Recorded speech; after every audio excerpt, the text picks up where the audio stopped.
we could rename the show Thank God It's Cullen, because it's Friday and it's time, to school some of the social media dopes who are trying to manipulate the information that people get to see. How are you, John? I'm well. How are you, Jason? Good to see you. Yeah, you too. I'm doing well. I've been thinking about you this week because every day they've been saying, we're breaking new coronavirus records with the number of people who are getting it and whatever. Is any of that correct? Well, that's what the topic of today's show is. We're going to do some fact checking, and we're going to fact check Twitter and Facebook. And the reason that we're doing that will become evident in just a minute or so. But it's been a big week. You've had a big week. I've had a big week. You've had some big interviews. I had some big breaks this week. This was the week that I submitted my Nobel Prize for Medicine thesis, and it appears that I'm a shoo-in. And Wait a minute. so on the Johnny, explain to us how you were able to do that. Yeah, so it's a really remarkable opportunity. So I put together a hypothesis and published it, and have submitted it to the Nobel Prize Committee for Medicine. You're and not I kidding. I think I'm a shoo-in for it, quite frankly. If you look at the presentation I did, John Cullen wins Nobel Prize for Medicine. Quite frankly, I mean, the women who just won the Nobel Prize for Medicine won it for CRISPR, right? And that's old news, right? We've had CRISPR now for years, and they just won. The hypothesis that I put forward in this video, no one has put forward anywhere in the world, and the evidence is all there. It's all in the presentation, and I have a hard copy of it. So it is a real document, and I built on a hypothesis that was developed by the CDC. So the CDC developed a hypothesis saying influenza appears to have disappeared in Australia and in Chile and in South Africa. And Really? based on the research that we've been doing, I said, and then what? You guys went to lunch and forgot what you were working on? Because that's just the tip of the iceberg. It turns out influenza has been eradicated from planet Earth. What? And does not exist anywhere except for Cambodia. And you can learn all about it in this video. That one of the surprise benefits of coronavirus is that influenza has been eradicated from the planet like smallpox. And my hypothesis has been submitted to the Nobel Prize Committee for Medicine. And quite frankly, I don't think anybody else stands a chance. I think this is one of the biggest revelations of the last 100 years. I feel like you're being sarcastic. Not the case? No, not at all. If you look at the evidence, how could influenza be eradicated? I'm not the guy who's providing that answer. I don't know how it happened, but the evidence is irrefutable. There's no influenza except in Cambodia. So I put that video out this week. That was a huge watershed moment. And I'm looking for, I need to get a recommendation from you. I think I know where I can get a tux. I don't know where I can get a top hat. So if you know a hatter, I'm going to need a top hat for the event. And I'd love for you to be there. All right. And then after that break this week, the second big break was on the Gulen Maxwell deposition. So finally, the judge ordered to release the Gulen Maxwell deposition. Right. Well, did anybody read it? I looked at it briefly. It seemed to contain information that we already know about that nobody went to jail over. Well, but there's an aspect of it. It's over 400 pages long, the deposition. And there's an aspect of it towards the end that no one has reported on, except for on the Johnny Hoover channel. And this is where the attorney from Boies Schiller asks Gulen Maxwell, point blank, if Jeffrey Epstein worked for the CIA. And what did she say? And you'll have to watch that video. And then she also goes on to start asking Gulen Maxwell about working for Israel and trips to Israel.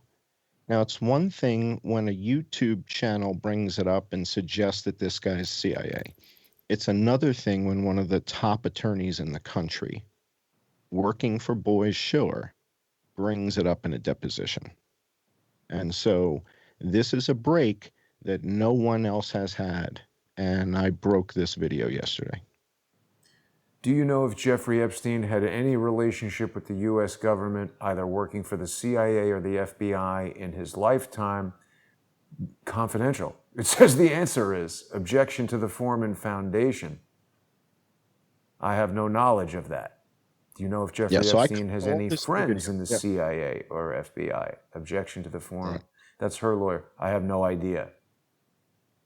Right. So all this is in the video.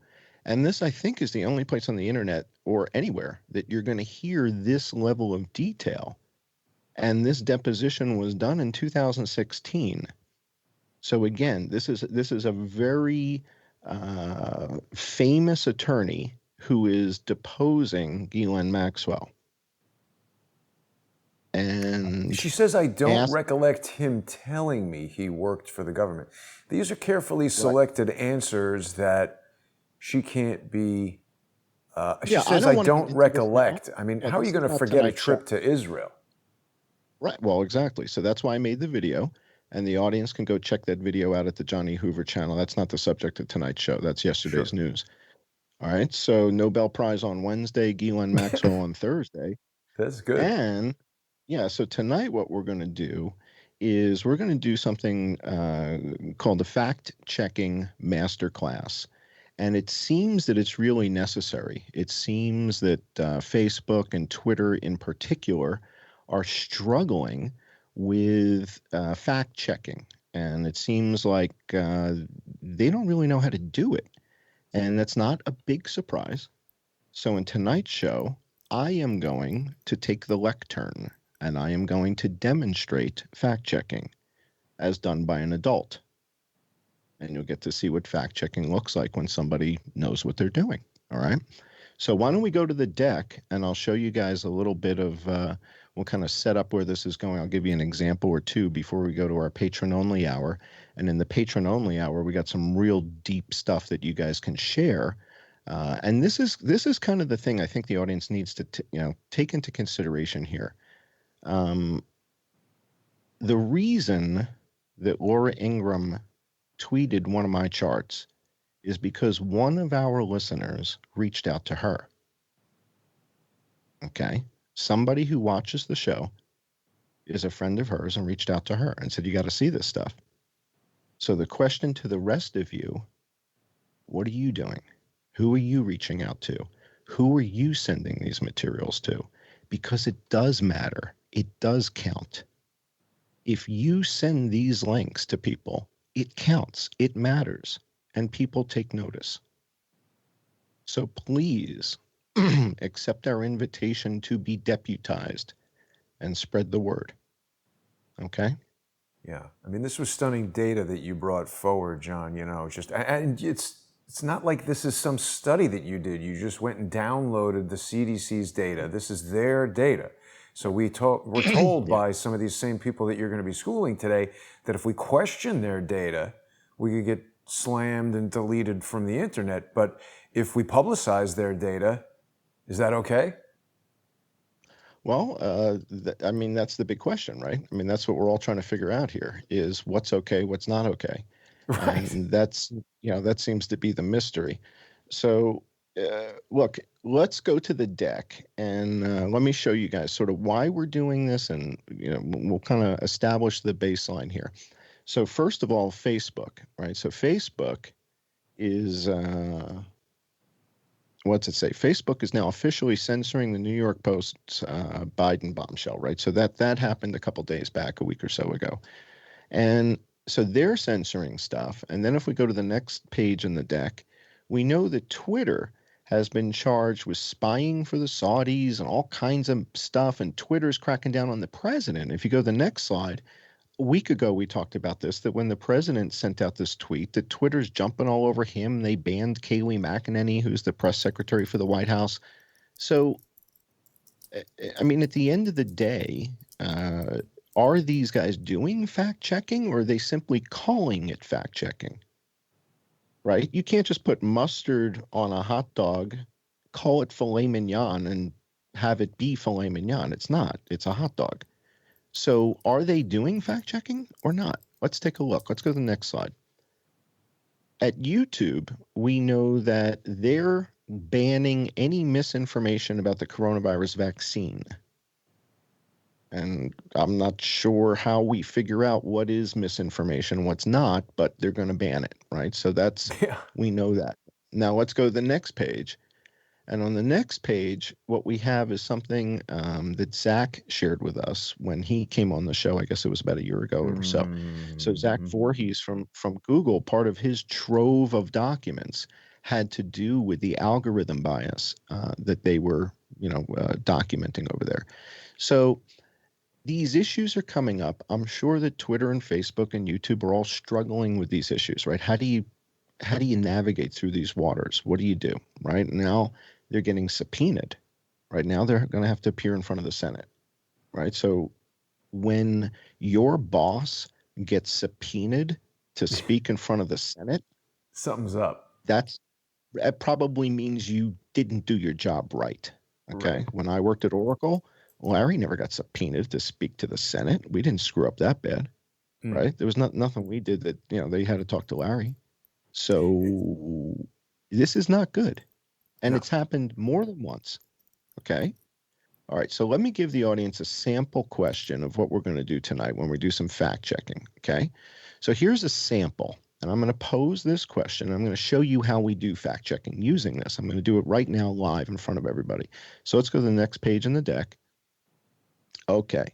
Here's a sample question. I'm going to go through a bunch of these tonight. When we go to our patron-only hour on Subscribestar and Patreon, I have a bunch of these that are like a test.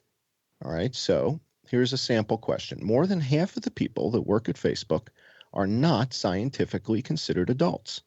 Is that true or false? I think that's true. Okay.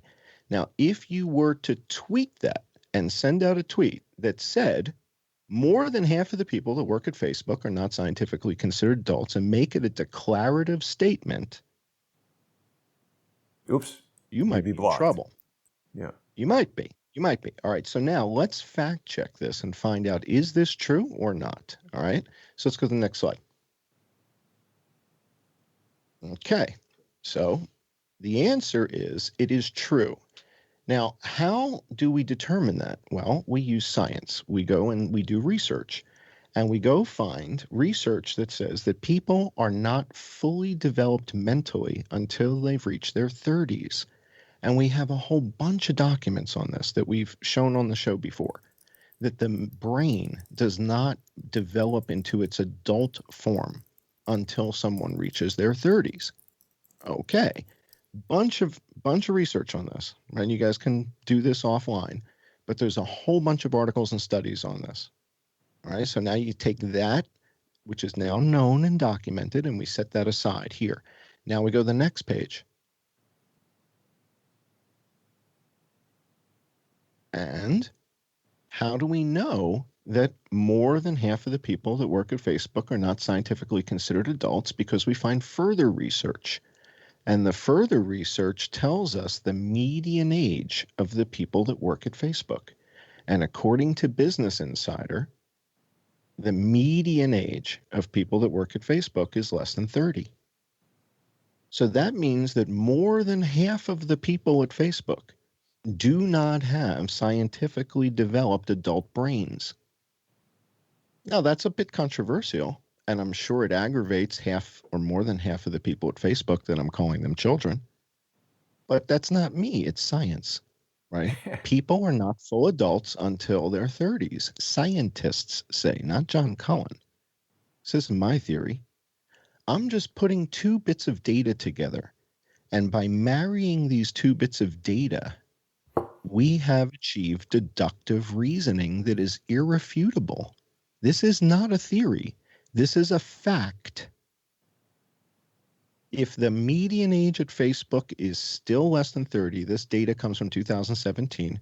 I have no reason to believe that they've started hiring older people. So Well, the if the people median working there maybe got older. Yeah, well, we'll see about that. You retire at 30. Yeah. So if the median age is less than 30, we know that more than half of the people at Facebook do not have what is considered an adult brain.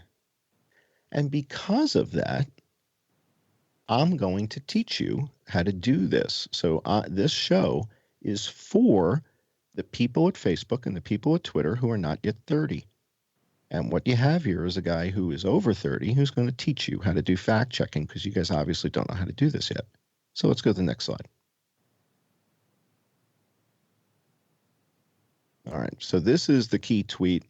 This is the tweet that Twitter jumped on from the president saying flu season's coming up. Sometimes over 100,000 people, despite the vaccine, die from the flu. We know that Dr. Fauci had the flu despite getting the vaccine. And the president said that in most populations, it's far less lethal. All right, so let's go to the next page in the deck and see what we've got there. Do you think Trump is watching the show and commenting on some of the data you've brought forward? I don't know if he's watching the show. I doubt he has time, but I'm guessing someone in his circle is relaying the pertinent data to him, yes. Someone in his circle is relaying it, yes. Did you notice last night he said that New York City is like a ghost town? Now, of course, I didn't invent the term ghost town, and it might occur to anybody, but I have done for 7 months a recurring series called Ghost Town NYC. Perhaps the president has seen at least one episode. Yeah, one of the doctors that Laura has on her show earlier in the week talked about Dr. Fauci being referred to as crimes against humanity and used that term, which we've used here on the show quite a few times. So I want the audience to understand. A lot of people sometimes comment, nothing's ever going to happen. Right. Not this time. Not this. People are up to here, powerful people. And I'm seeing more and more doctors are subscribing to my Patreon channel now to get these charts. Whoa. Yeah. So I've got I got about half a dozen new patrons that are doctors that are subscribing to get all these charts because I keep putting the charts up on the Patreon channel. That's great. And a lot of guys want to get them. So here's the question to the CDC. And this is really the direction we're going to go with the rest of these true false statements that so this is something if you put on Twitter, would they block you even though it's correct, right? But it's the CDC put it on Twitter. Well, that's the question. So the CDC says in this tweet that 22,000 people died from the flu. Is that true or false? Seems false because it was a lot more. Well, so now does Twitter fact check the CDC? If you fact check the president, why don't you fact check the CDC? Is there a reason for that?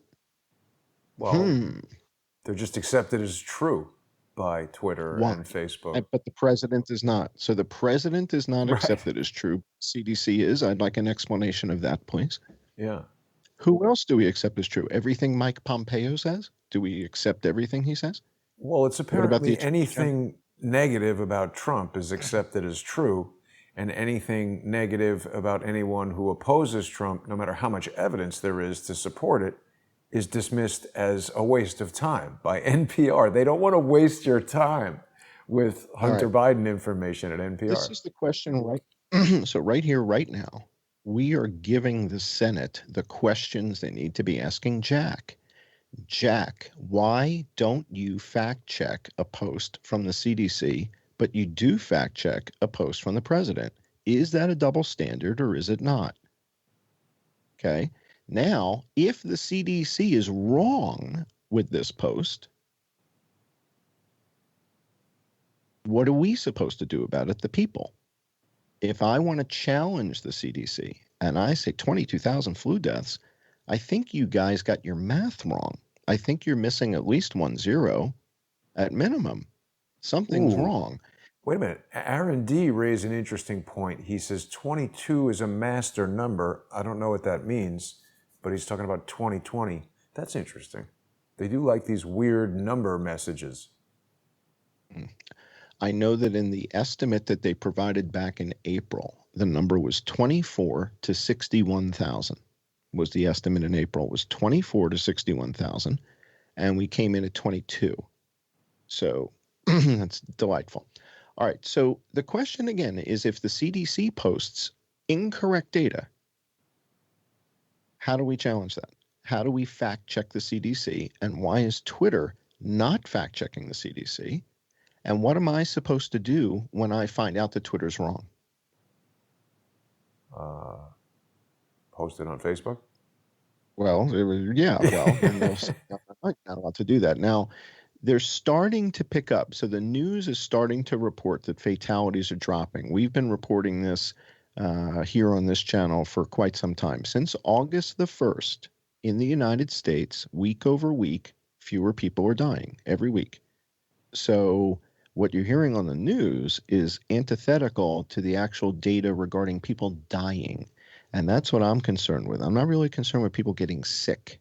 Let's go one or two more slides. We're going to have to wrap it up and go to our patron-only hour. But so what we're going to do when we go patron-only, we've got a whole bunch of true or false type tests to do fact-checking with Twitter, with Facebook, based on their guidelines. So this is the set of guidelines from Facebook on how they're working to keep people from getting misinformed. Well, you have to do your fact checking if you're going to fact check, kids, right? You can't just. What was the movie Sleeper with Woody Allen, where they just walk around the room and say, clone the nose, clone the nose, clone the nose, and the nose is cloned? It doesn't work like that, kids. You can't just run around and go fact check, fact check, fact check. Okay, we did our fact checking. You have to actually do the work. And that's what we're going to do tonight on the show. I'm going to show you how to do this and how we confirm the things that we say. But John, how do we? What if, for instance, you're, I don't know, thinking of the stupidest person I can think of, maybe Andrew Cuomo. Does he have to fact check anything? He seems to be able to post all types of nonsense on Twitter. He's the first one. Yeah, he's the first example. So the first question in the test is regarding the number of people dead in New York versus Indonesia, Japan, Korea, Thailand, Cambodia, Vietnam, Mongolia, Laos, Myanmar, and Bangladesh combined. Who has more dead?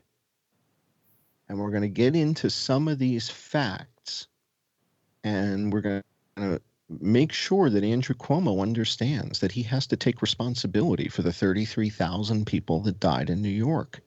And that nowhere on earth compares to New York. Nothing.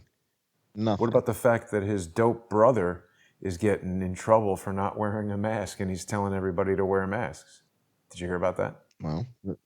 Well, the question with masks, of course, was that the secret to success in Laos? Is that why no one's dead? Is that why no one's dead in Cambodia? Is because of their remarkable mask wearing? Did they do something? Do they have better masks than we do? Is their social distancing 9 feet instead of 6 feet? Is that why nobody's dead in Laos and Cambodia? Well, this is what comes up when I put in Laos and masks. Perhaps we should be wearing these if we want to stop the spread. I think Cuomo would look good in one of these. We did. Right. So they may tell you this is what we did, but nobody's asked. Nobody's asked Laos. Nobody's asked Cambodia. Cuomo's too proud to pick up the phone. And he's got more people dead in Brooklyn, than they do in, major countries with millions of people. And it's just absurd. So in tonight's show, we're going to get into fact checking. We're going to look at Cuomo. We're going to look at some of the specifics. And where do I go to check these facts? We're going to go to the databases at the CDC. I'm going to show you how I get the data. And I'm going to give the audience tweets. These are things you can put out there to create havoc, make people think, right? And that's what we're going to do tonight. And I think you're going to enjoy it. And in the meantime, I appreciate everybody voting for me for the Nobel Prize for Medicine. Yeah. And I'm really grateful, and I'm looking forward to that reception. It really should be special. Well, I wonder if you win, I got to find out if I can bring my cat. I got to find out if I can bring my cat. Do you have a cat? If you win, I wonder if you'll have to go to dinner with Robert David Steele. Why? What the hell does he have to do with it? He claims to have been nominated for a Nobel Peace Prize, but yet no viable evidence other than documents he's created himself seem to support that. No. It was a matter of issue in our lawsuit. I do want to remind people before we transition over to the sponsor exclusive segment on subscribestar.com/IamJohnCullen and patreon.com/IamJohnCullen. I want to remind people to subscribe to the John E. Hoover YouTube channel. That is John's free YouTube channel, and you can watch simulcasts of our broadcasts together on there. You can also review his video about Ghislaine Maxwell's Deposition, where she doesn't seem to be able to remember too much, as well as all the other videos that he does. People can also sponsor this channel by going to subscribestar.com/crowdsourcethetruth or patreon.com/crowdsourcethetruth. We'll be back with our sponsor exclusive hour of John Cullen Investigates in less than 5 minutes. So we'll see everybody over there. And you are supporting independent news by becoming sponsors of what we're doing. If you like the information that we share, please become a sponsor. We can't do this without your support and sponsorship. We'll see you there in just a few minutes. Thanks for watching.